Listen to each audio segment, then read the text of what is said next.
রাসূলুল্লাহ সাল্লাল্লাহু আলাইহি ওয়াসাল্লামের জীবন নিছক একটি ঐতিহাসিক জীবনী নয়,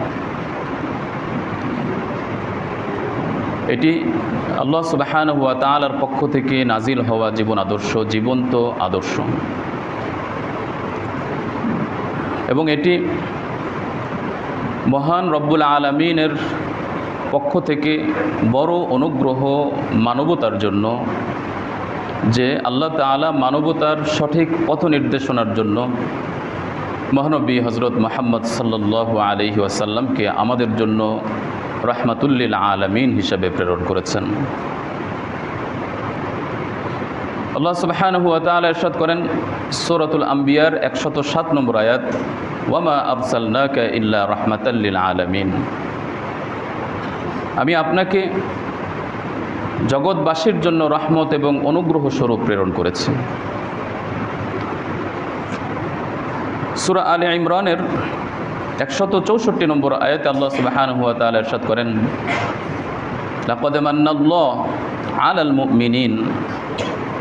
আল্লাহ সুবহানাহু ওয়া তাআলা অনুগ্রহ করেছেন মুমিনদের উপর, ইয বা'আথা ফীহিম রাসূলান মিন আনফুসিহিম, কারণ আল্লাহ তাআলা তাদের মধ্য থেকেই তাদের মধ্যে একজন রসূল প্রেরণ করেছেন।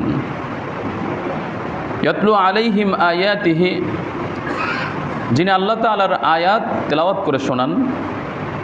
ওয়া ইউযাক্কিহিম, মানুষদেরকে সংশোধন করেন।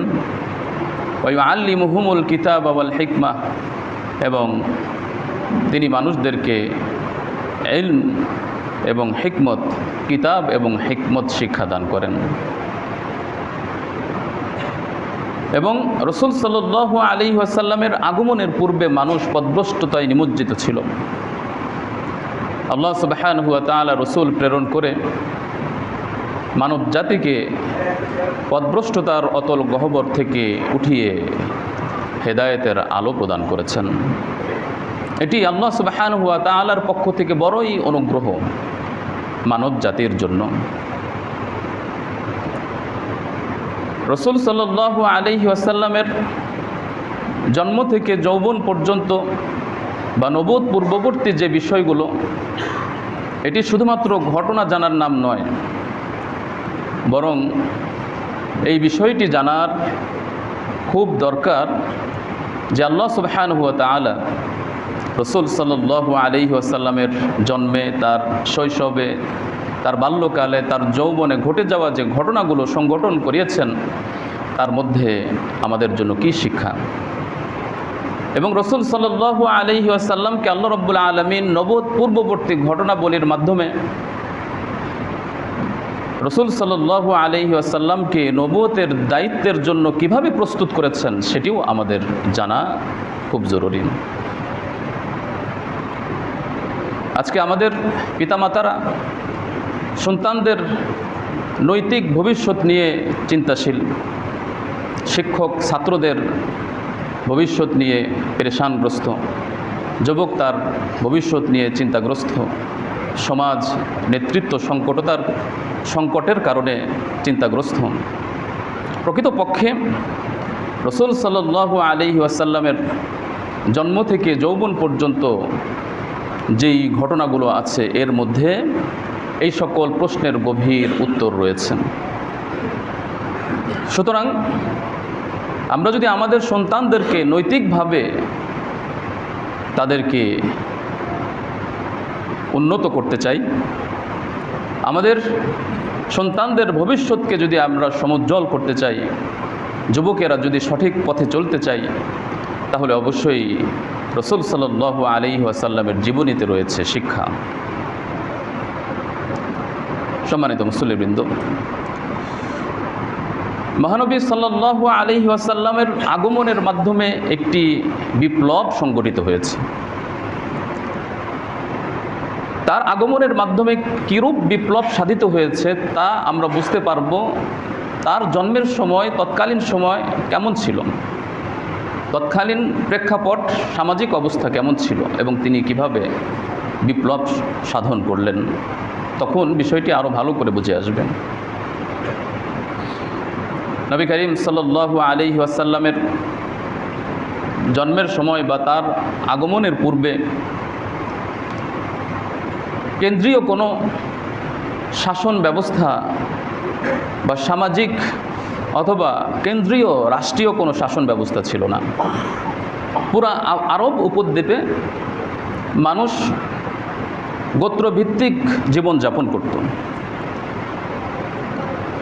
গোত্রের মর্যাদা এবং গোত্রের প্রতিশোধকে আসলে সত্য ও ন্যায়ের উপর তারা প্রাধান্য দিত। গোত্রকেই সকল কিছুর মূল তারা মনে করত। এজন্য একজন ব্যক্তি যদি কোনো অন্যায় করত, তাহলে গোত্রের সকলের পক্ষ থেকে তার সপক্ষে অন্যায় করা সত্ত্বেও তার সপক্ষে অবস্থান করত এবং তাকে রক্ষা করা হতো। অথচ ওই ব্যক্তি অন্যায় করেছে, তারপরও গোত্রের অন্তর্ভুক্ত হওয়ার কারণে গোত্রের সকল লোক তাকে রক্ষা করার জন্য আপ্রাণ চেষ্টা করত। সত্য মিথ্যার কোনো ধার ধারত না, সত্য ও ন্যায়ের দিকে তারা ভ্রুক্ষেপ করত না, গোত্রকেই তারা প্রাধান্য দিত। অপরদিকে ধর্মীয় অবস্থা ছিল খুবই নাজুক। আল্লাহ সুবহানাহু ওয়া তাআলার ঘর নামে খ্যাত কাবা গৃহ আরব উপদ্বীপের মক্কা নগরীতে অবস্থান যার, সেই কাবা গৃহে শিরক এবং মূর্তির সূচনা হয়েছিল অনেক আগ থেকেই। যে কাবা গৃহ হযরত ইব্রাহিম আলাইহিস সালাতু ওয়াস সালাম নির্মাণ করেছিলেন, যিনি ছিলেন তাওহীদের বার্তাবাহক, এবং যে কাবা ঘর ছিল তাওহীদের স্মারক, স্মৃতিবাহী। সময়ের প্রবাহে এবং পরিবেশের আবহে মূর্তি পূজা এবং শিরক সেখানে প্রবেশ করেছিল, এবং অনেক কল্পিত দেবদেবীকে তারা উপাসক মনে করে তাদের উপাসনা করত। আল্লাহ সুবহানাহু ওয়া তাআলাকে তারা যে অস্বীকার করত তা নয়, আল্লাহ সুবহানাহু ওয়া তাআলাকে তারা বিশ্বাস করত, কিন্তু ইবাদত, সাহায্য প্রার্থনা ইত্যাদির ক্ষেত্রে তারা আল্লাহ সুবহানাহু ওয়া তাআলার সাথে ওই সকল কল্পিত দেবদেবীদের শরীক করত। এভাবে তৎকালীন সময়ে ধর্মীয় অবস্থা ছিল অত্যন্ত নাজুক। আর তাছাড়া সামাজিক অবক্ষয় ছিল অত্যন্ত ভয়াবহ। দুর্বল ও দরিদ্র মানুষের অধিকার হরণ করা হতো। দাসদাসী এবং কাজের লোকের উপর কঠোরতা এবং নির্মম আচরণ করা হতো। সুদ, জুয়া, মদ, প্রতারণার বিস্তার ঘটেছিল। নারীদের অধিকার হনন করা হয়েছিল। কন্যা সন্তান জন্মগ্রহণ করা লজ্জার কারণ, এই হিসাবে তাদেরকে জীবন্ত প্রথিত করা হতো। এতিমের সম্পদ যে যেভাবে পারত সেভাবে গ্রাস করে নিত। মাপে কম দেওয়া একটি স্বাভাবিক নিয়মে এসে গিয়েছিল। শক্তিশালী ধনী মানুষের জন্য একরকম নিয়ম ছিল, আবার গরিবদের জন্য, দুর্বলদের জন্য ছিল অন্য নিয়ম।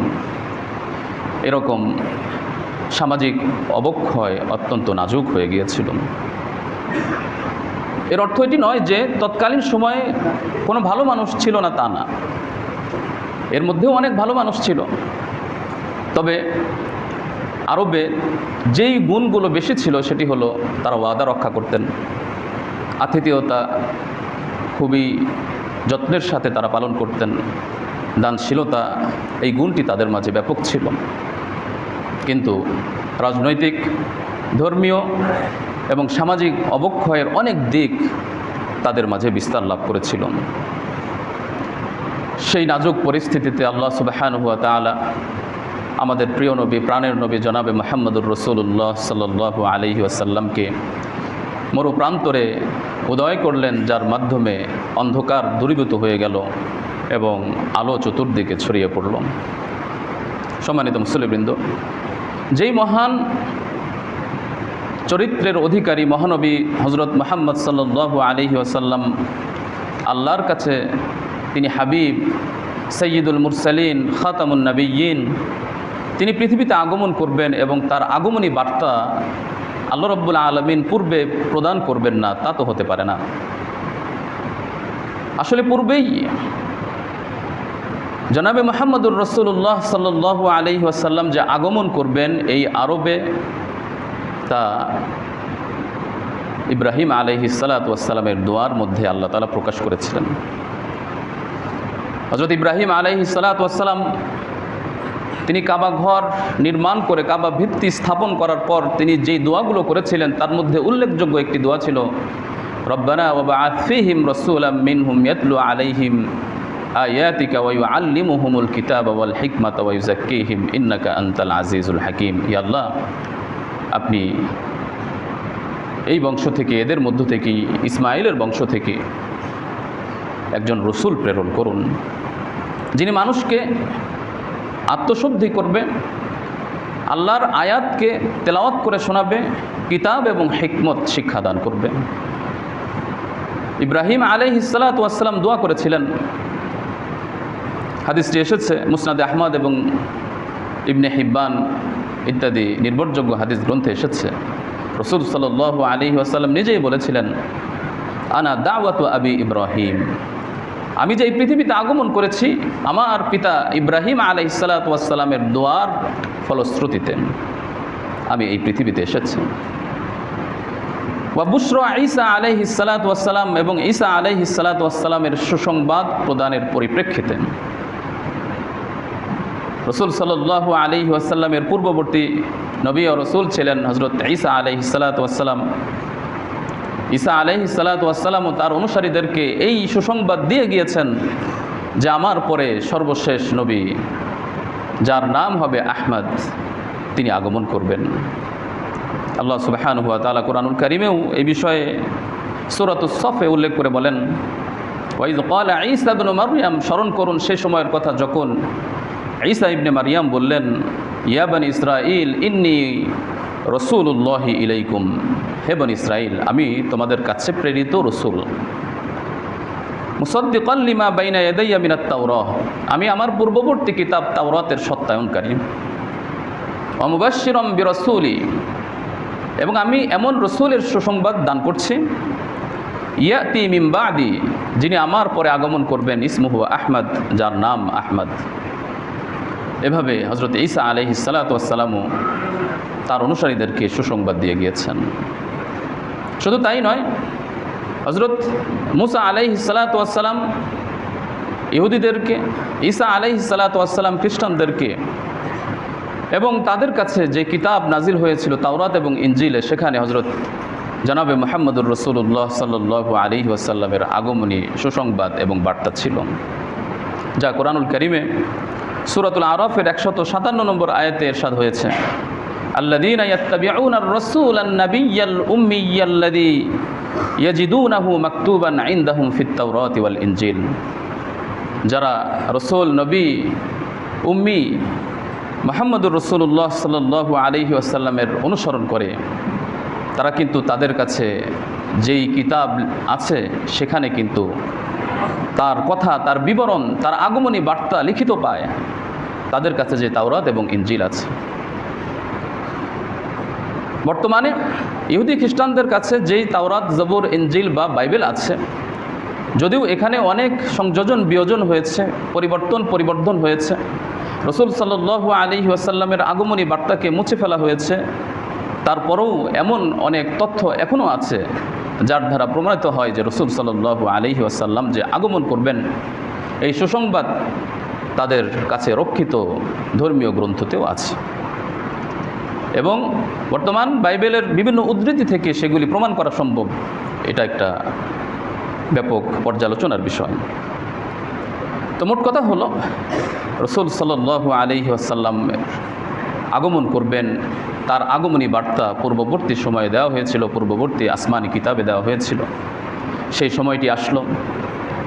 রাসূল সাল্লাল্লাহু আলাইহি ওয়াসাল্লাম হযরত ইব্রাহিম আলাইহিস সালাতু ওয়াস সালামের সুসংবাদ, ইব্রাহিম আলাইহিস সালাতু ওয়াস সালামের দোয়া, ঈসা আলাইহিস সালাতু ওয়াস সালামের সুসংবাদের মাধ্যমে এই পৃথিবীতে আগমন করলেন। তিনি এই পৃথিবীতে আগমন করেছেন সোমবার, এবং হাদিসে এসেছে যে তিনি সোমবারে এই পৃথিবীতে জন্মগ্রহণ করেছেন। পাশাপাশি তিনি যে বছরে জন্মগ্রহণ করেছেন এই বিষয়টি রাসূল সাল্লাল্লাহু আলাইহি ওয়াসাল্লাম নিজেই হাদিসে উল্লেখ করেছেন, আর সেটি ছিল আমুল ফিল, হস্তি বাহিনীর ঘটনার বছর। আব্রাহা কর্তৃক যেই বছর কাবা ঘর নিশ্চিহ্ন করার চেষ্টা করা হয়েছিল, সেই বছরই রাসূল সাল্লাল্লাহু আলাইহি ওয়াসাল্লাম জন্মগ্রহণ করেছেন। ঐতিহাসিকগণ সেই বছরকে বলে থাকেন 570 বা 71 বছর, 71 খ্রিস্টাব্দ।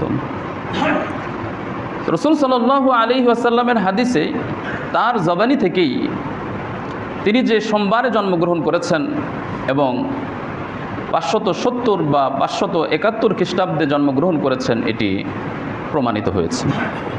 কিন্তু নবী করিম সাল্লাল্লাহু আলাইহি ওয়াসাল্লাম কোন মাসে এবং কোন তারিখে জন্মগ্রহণ করেছেন এই ব্যাপারে রাসূল সাল্লাল্লাহু আলাইহি ওয়াসাল্লামের মুখ নিঃসৃত কোনো হাদিসে বর্ণনা পাওয়া যায় না, এবং সাহাবীদের থেকেও সুনির্দিষ্ট কোনো মতামত পাওয়া যায় না, যার কারণে পরবর্তী সিরাত লেখকগণ তার জন্ম তারিখ নিয়ে, জন্ম মাস নিয়ে মতবিরোধ করেছেন।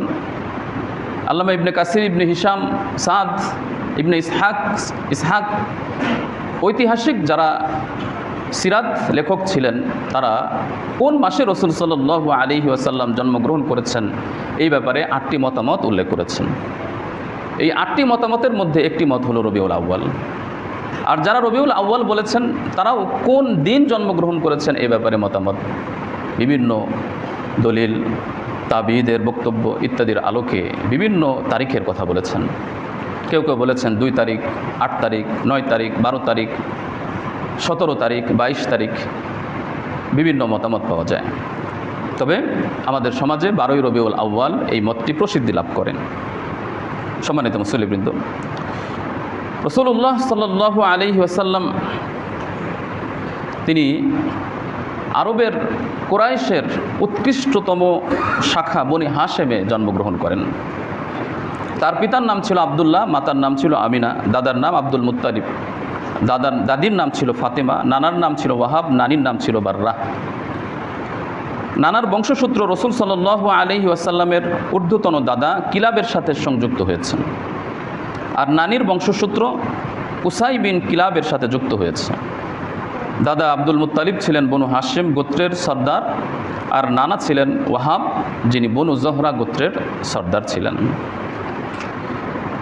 এভাবে রাসূলুল্লাহ সাল্লাল্লাহু আলাইহি ওয়াসাল্লাম যখন এই পৃথিবীতে আগমন করেন তখন ছিলেন এতিম। তার পিতা আব্দুল্লাহ তার জন্মের 6 মাস আগেই ইন্তেকাল করেছেন। আশ্চর্যজনক বিষয় হলো, যেই মহানবী কোটি মানুষের সর্দার হবেন, তিনি এই পৃথিবীতে অভিভাবকহীন অবস্থায় জন্মগ্রহণ করেছেন। এখান থেকে আমাদের শিক্ষা হলো, কোনো শিশু এতিম মানেই তার ভবিষ্যৎ অন্ধকার, এটি মনে করা যাবে না। কোনো এতিম দরিদ্রের ঘরে জন্মগ্রহণ করেছে বা দরিদ্র, এজন্য তিনি ভবিষ্যতে কিছুই করতে পারবেন না, এমনটি মনে করা যাবে না। কারণ আল্লাহ রাব্বুল আলামিন এতিমকেও অনেক বড় করতে পারেন, আবার অনেক অভিজাত বংশের সন্তানকেও ছোট করতে পারেন। আল্লাহ সুবহানাহু ওয়া তাআলা নবী করিম সাল্লাল্লাহু আলাইহি ওয়াসাল্লামকে উৎকৃষ্ট বংশের উৎকৃষ্ট মানুষদের ঘরে তিনি এই পৃথিবীতে প্রেরণ করেছেন, যার বর্ণনা রাসূল সাল্লাল্লাহু আলাইহি ওয়াসাল্লাম নিজেই দিয়েছেন সহিহ বুখারীর 3557 নম্বর হাদিসে। রাসূল সাল্লাল্লাহু আলাইহি ওয়াসাল্লাম বলেন, বুইসতু মিন খায়রি কুরুন বনি আদম কারনান ফাকারনান। আমি আদম সন্তানের যুগ পরম্পরায় সর্বশ্রেষ্ঠ যুগে এবং বংশে জন্মগ্রহণ করেছি বা প্রেরিত হয়েছি। হাত্তা কুনতু মিনাল কারন, সুতরাং আমি সেই শতাব্দীতেই, সেই যুগেই এসেছি, আল্লাযী কুনতু ফীহি, যেখানে আমি রয়েছি। অন্য হাদিস এসেছে সহিহ মুসলিমের 5832 নম্বর হাদিস। রাসূল সাল্লাল্লাহু আলাইহি ওয়াসাল্লাম বলেন, ইন্নাল্লাহা আসতাফা মিন ওয়ালাদি ইব্রাহিম ইসমাঈল। অর্থাৎ রাসূল সাল্লাল্লাহু আলাইহি ওয়াসাল্লামের বংশ কত অভিজাত, পবিত্র এবং বড় ছিল।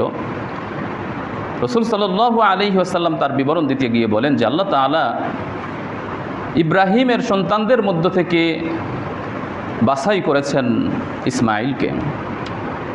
ওয়াসতাফা মিন ওয়ালাদি ইসমাঈল বনি কিনানা, আর ইসমাইল বংশের মধ্য থেকে বনু কিনানাকে বাছাই করেছেন। ওয়াসতাফা মিন বনি কিনানা কুরাইশান, আর বনু কিনানা থেকে কুরাইশ বংশকে বাছাই করেছেন। ওয়াসতাফা মিন কুরাইশিন বনি হাশেম, আর কুরাইশ বংশ থেকে বনি হাশেম শাখাকে বাছাই করেছেন।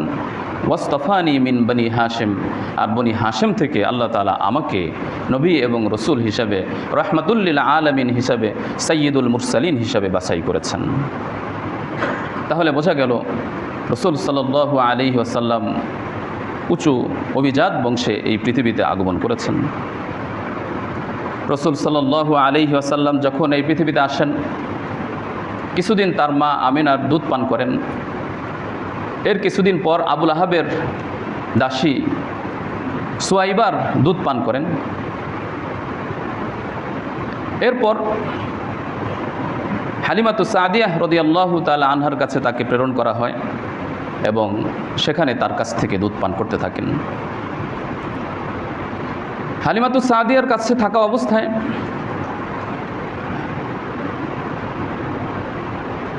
তার মা আমেনা তাকে একবার নিয়ে আসলেন এবং তার পিতার কবর জিয়ারতের জন্য মদিনার উদ্দেশ্যে রওনা দেন। আবওয়া নামক এলাকাতে যখন কবর জিয়ারত করে ফিরছিলেন, তখন তার মাও সেখানে ইন্তেকাল করেন। সাথে ছিলেন উম্মে আইমান, আবদুল্লাহর একমাত্র দাসী। সে উম্মে আইমান তাকে নিয়ে রসুল সাল্লাল্লাহু আলাইহি ওয়াসাল্লামকে নিয়ে তার দাদা আব্দুল মুত্তালিবের কাছে নিয়ে আসেন। হালিমাতু সাদিয়াহ রাদিয়াল্লাহু তাআলা আনহার কাছে থাকা অবস্থায় বক্ষ বিদারণের ঘটনা সংঘটিত হয়, যেটি সহিহ মুসলিমের 302 নম্বর বর্ণনায় এসেছে। হযরত আনাস রাদিয়াল্লাহু তাআলা আনহু বলেন যে নবী করিম সাল্লাল্লাহু আলাইহি ওয়াসাল্লাম যখন হালিমাতু সাদিয়ার কাছে ছিলেন, বাচ্চাদের সাথে খেলাধুলা করছিলেন, তখন একজন ব্যক্তি এসে তার উপর সওয়ার হলেন, চড়াও হলেন এবং বক্ষ বিদারণ করলেন। বাচ্চারা দেখে যখন হালিমাতু সাদিয়ার কাছে এই সংবাদ পৌঁছে দিলেন যে তাকে হত্যা করা হয়েছে, তখন তারা সকলেই দৌড়াদৌড়ি করে তার কাছে আসলেন। এই মুহূর্তে বা তখন জিবরাইল আলাইহিস সালাতু ওয়াস সালাম তার বক্ষ বিদারণ করে ভিতর থেকে অন্তর বের করেন, হার্ট বের করেন এবং সেটাকে পবিত্র করেন। হাদিসে এসেছে জিবরাইল আলাইহিস সালাতু ওয়াস সালাম এই কথা বলেছিলেন যে তোমার অন্তর থেকে যা পরিষ্কার করা হলো তা হলো শয়তানের অংশ। শয়তানের যে সকল অংশ তোমার অন্তরে প্রবৃত্তির তাড়না, শয়তানের কুমন্ত্রণা বা প্রবঞ্চনা যা কিছু তোমার অন্তরে ছিল, আমি তা বের করে দিয়েছি। আসলে যেই শিশুটি সাইয়্যিদুল মুরসালিন হবেন, রহমাতুল লিল আলামিন হবেন, বিশ্ববাসীর জন্য মহানবী হবেন, সেই শিশুকে আল্লাহ রাব্বুল আলামিন ছোটকাল থেকেই আখলাক দিয়ে এবং চারিত্রিকভাবে, শারীরিকভাবে তিনি প্রস্তুত করেছেন, যেন তিনি সকল অনৈতিকতা থেকে দূরে থাকতে পারেন, সমস্ত অন্যায় কর্মকাণ্ড থেকে দূরে থাকতে পারেন এবং তিনি যেন নেতৃত্ব দিতে পারেন। এই ক্ষমতা আল্লাহ রাব্বুল আলামিন এই শিক্ষা, এই দীক্ষা দিয়েই তাকে বড় করেছেন। বক্ষ বিদারণ ছিল তারই একটি অংশ। এরপর দাদার স্নেহে এবং তত্ত্বাবধানে কিছুদিন লালন পালন হন এবং দাদা যখন ইন্তেকাল হন, দাদার ইন্তেকালের পরে তার চাচা আবু তালেবের তত্ত্বাবধানে তিনি বড় হতে থাকেন। রাসূল সাল্লাল্লাহু আলাইহি ওয়াসাল্লামের প্রতি আল্লাহ রাব্বুল আলামিনের যে দয়া ছিল তার কিছু বিবরণ এসেছে সূরাতুদ দুহায়। আল্লাহ সুবহানাহু ওয়া তাআলা বলেন, আলাম ইয়াজিদকা ইয়াতীমান ফাআওয়া। আল্লাহ তাআলা কি আপনাকে এতিম হিসাবে পান নাই? অতঃপর আল্লাহ তাআলা আপনাকে সুন্দরভাবে আশ্রয় দিয়েছেন, এতিম হিসেবে আপনাকে ছেড়ে দেন নাই, আপনি অবহেলিত হন নাই। আল্লাহ তাআলা আপনাকে আশ্রয় দিয়েছেন। ওয়াজাদাকা দাল্লান ফাহাদা। আল্লাহ তাআলা আপনাকে দিন এর ব্যাপারে অনবহিত পেয়েছেন, আল্লাহ তাআলা আপনাকে দিনের ব্যাপারে জ্ঞান দান করেছেন। ওয়াজাদাকা আইলান ফাআগনা। আল্লাহ তাআলা আপনাকে দরিদ্র পেয়েছিলেন, কিন্তু আল্লাহ তাআলা আপনাকে ধনী করেছেন, সচ্ছল করেছেন, আত্মিকভাবে শক্তিশালী করেছেন। রাসূল সাল্লাল্লাহু আলাইহি ওয়াসাল্লাম তিনি নিজের নামের বিবরণ দিতেন, মাঝে মধ্যে সাহাবীদেরকে শিক্ষা দিতেন যে আমার নাম কি। এরকম অনেক বর্ণনা এসেছে। এর মধ্যে একটি বর্ণনা হলো সহিহ বুখারীর 48 96, সহিহ মুসলিমের 2354 নম্বর বর্ণনা। রাসূল সাল্লাল্লাহু আলাইহি ওয়াসাল্লাম বলেন, আমার অনেক নাম আছে। আনা মুহাম্মদ, আনা আহমদ, আমি মুহাম্মদ, আমি আহমদ। ওয়া আনাল মাহি, আমি হলাম মাহি। আল্লাযী ইয়ামহুল্লাহু বিহিল কুফর, মাহি অর্থ হলো মোচনকারী। আল্লাহ তাআলা আমার মাধ্যমে কুফরকে দূরীভূত করে দিয়েছেন। ওয়া আনাল হাশির, আমি হলাম হাশির, সমবেতকারী, জমায়েতকারী। আল্লাযী ইয়াহশুরুন নাস আলা কদামি, মানুষ, সকল মানুষ আল্লাহ তাআলা আমার পায়ের নিচে, আমার নেতৃত্বে সমবেত করবেন। ওয়া আনাল আকিব, আমি হলাম আকিব। আকিব হলো আল্লাযী লাইসা বা'দাহু আহাদ, যিনি সর্বশেষ আসেন, যার পরে আর কোনো নবী আসেন না। সুতরাং আমি হলাম আকিব। এভাবে রাসূল সাল্লাল্লাহু আলাইহি ওয়াসাল্লামের শৈশবকাল কেটে যায়। কৈশোরকালে রাসূল সাল্লাল্লাহু আলাইহি ওয়াসাল্লাম তার চাচা আবু তালেবের সাথে বাণিজ্যিক সফরে শাম গমন করেছিলেন। এটি মূলত তিনি যৌবন বয়সে যে ব্যবসায়ী হবেন তার প্রাথমিক শিক্ষা আল্লাহ তাআলা দিয়েছেন। এবং সেখানে জারসিস বুহাইরা রাহিবের একজন পাদ্রীর সাথে সাক্ষাৎ হয়, যে রাসূল সাল্লাল্লাহু আলাইহি ওয়াসাল্লামকে দেখে এই ভবিষ্যৎবাণী করেছিলেন যে তিনি হবেন জগৎ বিখ্যাত, জগতের জন্য রহমতের কারণ। কৈশোরকালে রাসূল সাল্লাল্লাহু আলাইহি ওয়াসাল্লাম ভেড়া চড়িয়েছেন এবং বর্ণিত আছে যে সমস্ত নবী রাসূলগণই ছাগল এবং ভেড়া চড়িয়েছেন। এটা আসলে রাসূল সাল্লাল্লাহু আলাইহি ওয়াসাল্লামকে বা নবীদেরকে নেতৃত্বের গুণ শিক্ষা দেওয়ার জন্য এই ভেড়া চড়ার বা ভেড়া চড়ানোর কাজ আঞ্জাম দিয়েছেন। কারণ একটা ভেড়ার পালকে যখন নিয়ন্ত্রণ করতে হয় তখন উদারতা থাকতে হয়। কারণ একটা ভেড়া এদিকে চলে যেতে পারে, আরেকটি ভেড়া ওদিকে চলে যেতে পারে, তাদেরকে আবার গুছিয়ে আনতে হয়। ভেড়াগুলোর মধ্যে কোনটি দুর্বল, কোনটি অসুস্থ, তার দিকে খেয়াল রাখতে হয়। কোন ভেড়া সামনে অগ্রসর হলো, কোন ভেড়া পিছনে রয়ে গেল, সেটি দেখতে হয়। যিনি একজন নেতৃত্বশীল হবেন তিনি হবেন উদার। তিনি তো তার জামাতকে সংগঠিত করবেন, তার জামাতকে ভাঙবেন না। তিনি তার দলকে ভেঙে গুঁড়া করবেন না, তিনি তো সকলকে নিয়েই থাকবেন।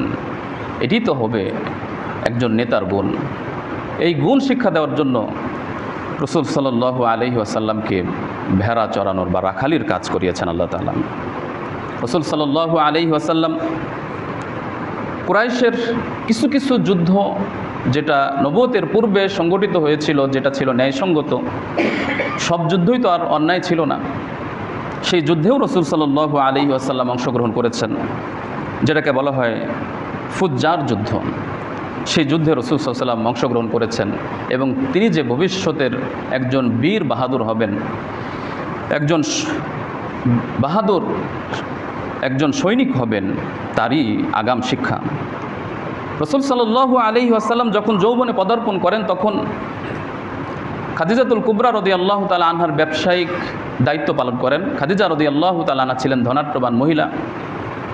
তিনি খুঁজে খুঁজে একজন সৎ আদর্শবান যুবককে বাছাই করেন, যার মাঝে তিনি সততা দেখেছিলেন।